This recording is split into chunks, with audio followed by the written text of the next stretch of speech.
Assalamualaikum warahmatullahi wabarakatuh. Bismillahi walhamdulillah. Wassalatu wassalamu ala rasulillah wa ala alihi wa ashabihi wa mawalah amma ba'd. Saudaraku yang dirahmati Allah subhanahu wa ta'ala, bahwa yang sama kita ketahui bahwa hari ini kita masih berada di bulan Rabiul Awal. Bahkan kita sudah memasuki di akhir-akhir bulan Rabiul Awal. Akan tetapi syiarnya masih luar biasa sampai dengan hari ini. Bulan Rabiul Awal ini adalah dulu bulan yang biasa saja, tapi menjadi istimewa ketika ada sosok yang mulia hadir dan lahir, yakni baginda Nabi besar kita Muhammad Sallallahu Alaihi Wasallam. Sebagaimana yang sudah Allah sampaikan di dalam surat Al-Anbiya ayat 107. A'udzu billahi minasyaitonir rajim. Bismillahirrahmanirrahim. Wa ma arsalnaka illa rahmatan lil alamin.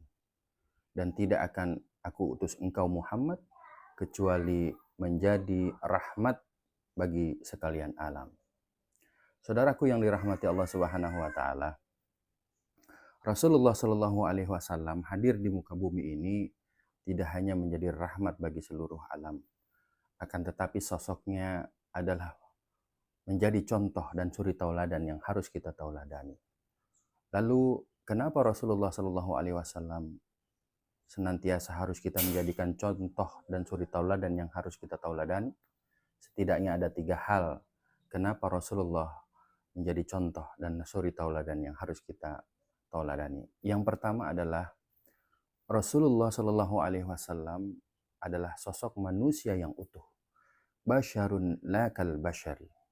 Sebagaimana yang sudah disampaikan Allah Subhanahu wa taala di dalam surah At-Taubah ayat 128. A'udzu billahi minasyaitonir rajim. Bismillahirrahmanirrahim. Laqad ja'akum rasulun min anfusikum. Sungguh telah datang kepada kalian, yakni sosok rasul untuk kalian sendiri, untuk kaummu sendiri, dan mereka adalah menjadi contoh untuk kita. Itulah kenapa Rasulullah Shallallahu Alaihi Wasallam adalah manusia sama dengan kita. Ketika contoh manusia menjadi contoh, maka perintahnya jelas, predispositionnya sama. Rasulullah bukan sosok malaikat, bukan sosok jin, dan bukan sosok dewa. Ia adalah manusia sama dengan kita. Rasul bisa tidur, kita pun sama dengan. Rasul beristirahat, kita pun sama. Rasul makan, kita pun sama. Rasul memiliki keluarga, kita pun sama. Itu yang pertama. Jadi artinya Rasulullah adalah sosok manusia utuh sama dengan kita. Basyarun lakal basyari. Lalu yang kedua adalah Rasulullah Shallallahu Alaihi Wasallam memiliki predikat yang multidimensi. Mari kita cek sejarah. Apapun profesi kita belakangan ini, Allah Subhanahu wa taala jadikan contoh Rasul untuk kita bisa mentauladaninya. Ketika kita memiliki profesi berdagang, pengusaha, Rasulullah Shallallahu Alaihi Wasallam sudah berdagang di kota Syam pada usia 9 tahun. Ketika kita berprofesi sebagai jenderal, Rasul sudah menjadi panglima perang saat itu. Ketika kita berprofesi sebagai guru, Rasul sudah mengajar. Innamal bu'istu mu'alliman. Ketika kita menjadi pendakwah, Rasulullah sudah berdakwah. Ketika kita menjadi politikus, Rasulullah diplomat ulung. Ketika kita memiliki keluarga, Rasulullah memiliki anak dan istri. Dan ketika kita menjadi presiden, Rasulullah memimpin bangsa dan negara-negara lain. Itulah mengapa Rasulullah memiliki sosok predikat kepribadian yang multidimensi. Artinya apapun profesi kita sekarang, Rasulullah menjadi contoh dan suri tauladan yang harus kita ikuti. Itu yang kedua. Lalu yang ketiga adalah di dalam aspek ibadah, Rasulullah Shallallahu Alaihi Wasallam menjadi contoh untuk kita tauladani.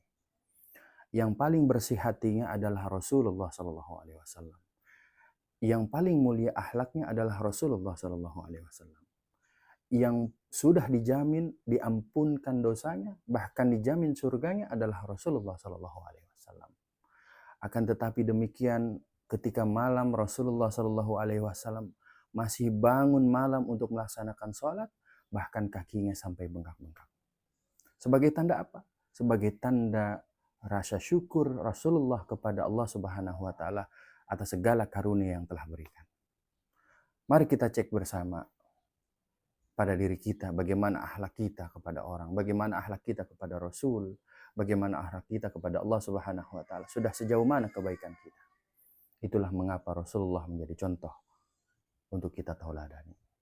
Jadi itulah hadirin, marilah kita menjadi momentum di bulan Rabiul Awal ini menjadi momentum untuk terus kita meningkatkan kadar keimanan dan ketakwaan kita kepada Allah Subhanahu wa taala, sekaligus juga agar kita terus mencintai baginda Nabi besar kita Muhammad sallallahu alaihi wasallam, agar kita mendapatkan syafaatul ujma yaumil akhir kelak. Demikian ketiga hal yang harus kita terus upayakan agar kita menjadi manusia-manusia yang dicintai oleh Rasulullah Shallallahu Alaihi Wasallam. Sekian, assalamualaikum warahmatullahi wabarakatuh. Jangan lupa like and share untuk amaliyah kita bersama. Terima kasih.